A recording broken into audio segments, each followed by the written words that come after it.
Dear students, now we are going to study the topic electromagnetic induction.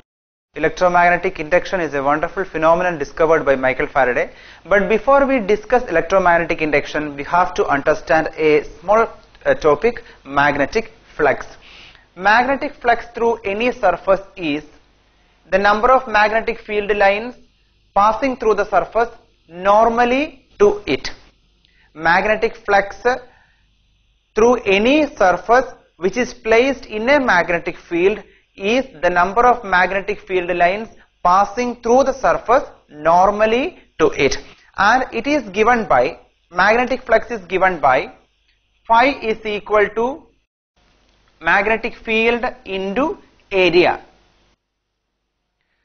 So consider a surface of area A through which magnetic field lines are passing. So here we can resolve this magnetic field into two components as B cos theta along the normal vector and B sin theta along this direction. The perpendicular component along this direction and the horizontal component along the normal vector. So for calculating the magnetic flux, so by definition magnetic flux is the number of field lines passing through the surface normal to it. So here therefore we can take that component of magnetic field which is along the normal vector to the surface.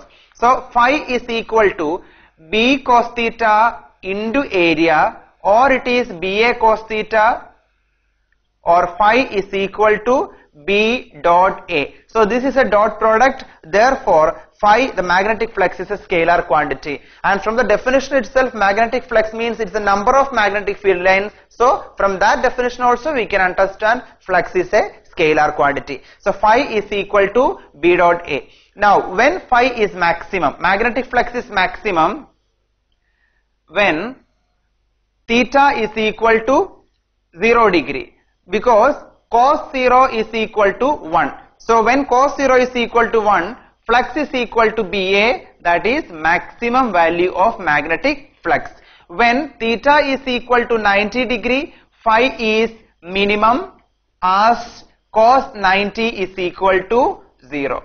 So magnetic flux is having that maximum value when theta is equal to 0 degree. Theta is equal to 0 degree means the magnetic field is acting along the normal vector, and magnetic flux is having the minimum value which is equal to 0 when theta is equal to 90 degree. That is, that normal vector is perpendicular to the magnetic field, or in the sense we can say that surface is parallel to the magnetic field. When surface is parallel to the magnetic field, normal vector is perpendicular to the magnetic field. So in that case magnetic flux is maximum.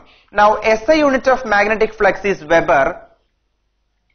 SI unit is Weber, and 1 Weber is equal to 1 Tesla into 1 meter per second square. So the magnetic flux passing through any surface is said to be 1 Weber when 1 Tesla of magnetic field is crossing normally through 1 meter per second square area.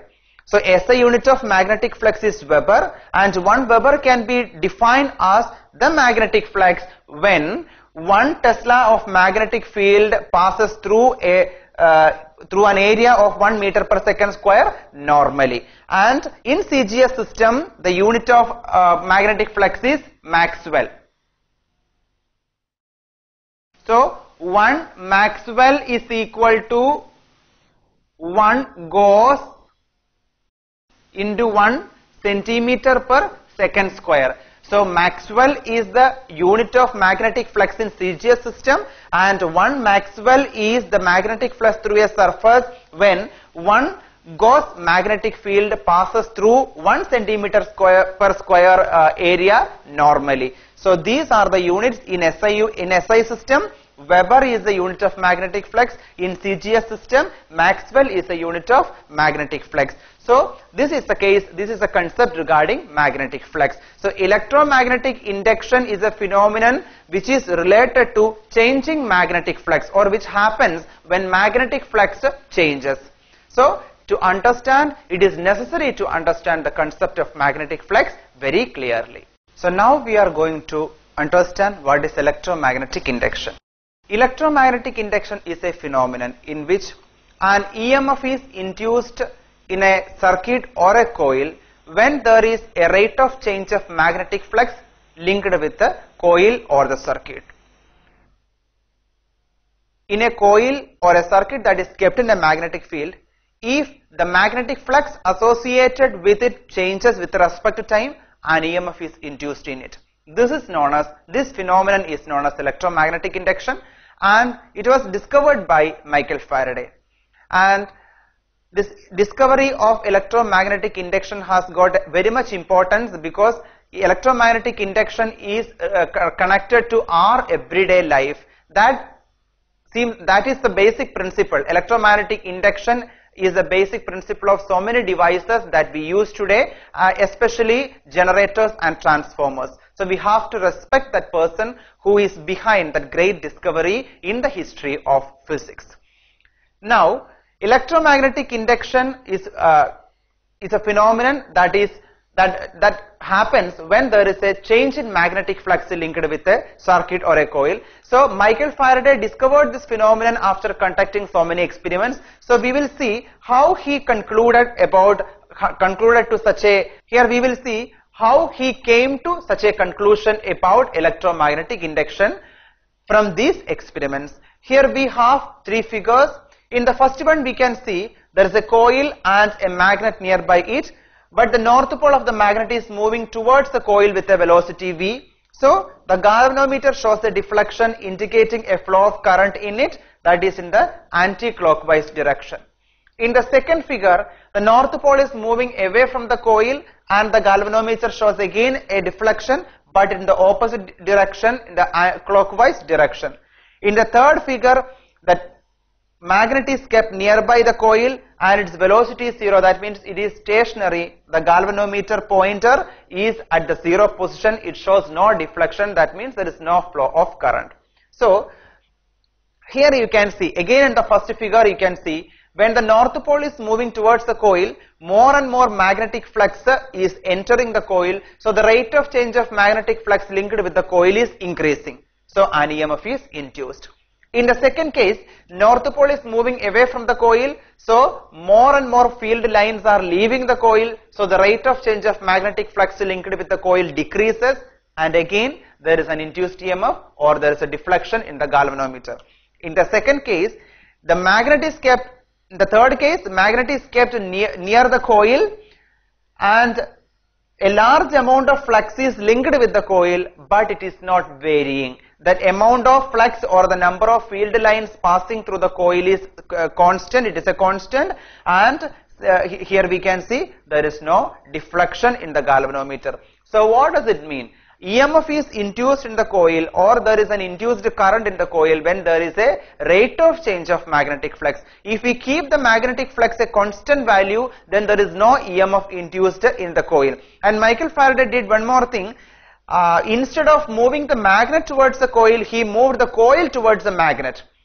And faster the relative motion between the coil and the magnet, more was the rate of more was the induced EMF in the coil. So where faster the relative motion between the coil and the magnetic flux, more was the rate of change of magnetic flux, so more was the induced EMF in it.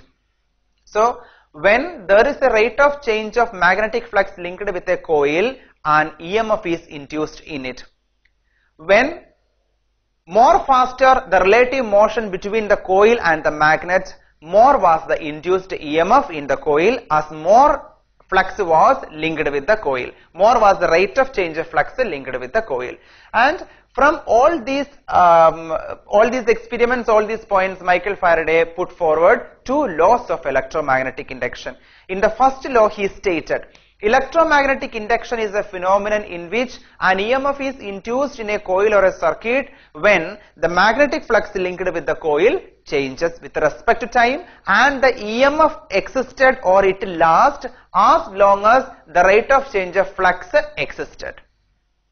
So the first law is stated like this: when there is a rate of change of magnetic flux linked with a coil or a circuit, an EMF is induced in it and the induced EMF lasts so long as the change in magnetic flux existed. The second part of the law, or the second law of electromagnetic induction, is like this. The induced EMF E is equal to the magnitude of rate of change of magnetic flux. In this case, we can see the flux is increasing. So the rate of change of flux is a positive value. Here the flux is decreasing. So the rate of change of flux is a negative value. So in the second law it is given, we need not consider the sign whether the rate of change of flux is decreasing or increasing, but we need to take only the magnitude. So induced EMF is equal to the magnitude of rate of change of magnetic flux. If there are n number of turns for the coil, so if there are so many number of turns, then induced EMF is equal to n into d phi by dt. Again, E is equal to negative n into d phi by dt. Negative sign indicates that the induced EMF was opposite to the cause that produced the induced EMF. So what was the cause? Here the cause was increase in magnetic flux. Flux was increasing. So that was the reason for an induced EMF. So the direction of induced EMF is such that it opposes the increase in magnetic flux. In this case, flux was decreasing. So the direction of induced EMF is such that it opposes the decrease of magnetic flux. So it will try to increase the magnetic flux in this second case, and in the first case induced EMF will try to decrease the magnetic flux. That is why we have a negative sign here. The negative sign indicates that the direction of induced EMF is always such that it opposes the change in magnetic flux. That is the reason for electromagnetic induction. The change in magnetic flux is the reason for this electromagnetic induction, or the reason for induced EMF.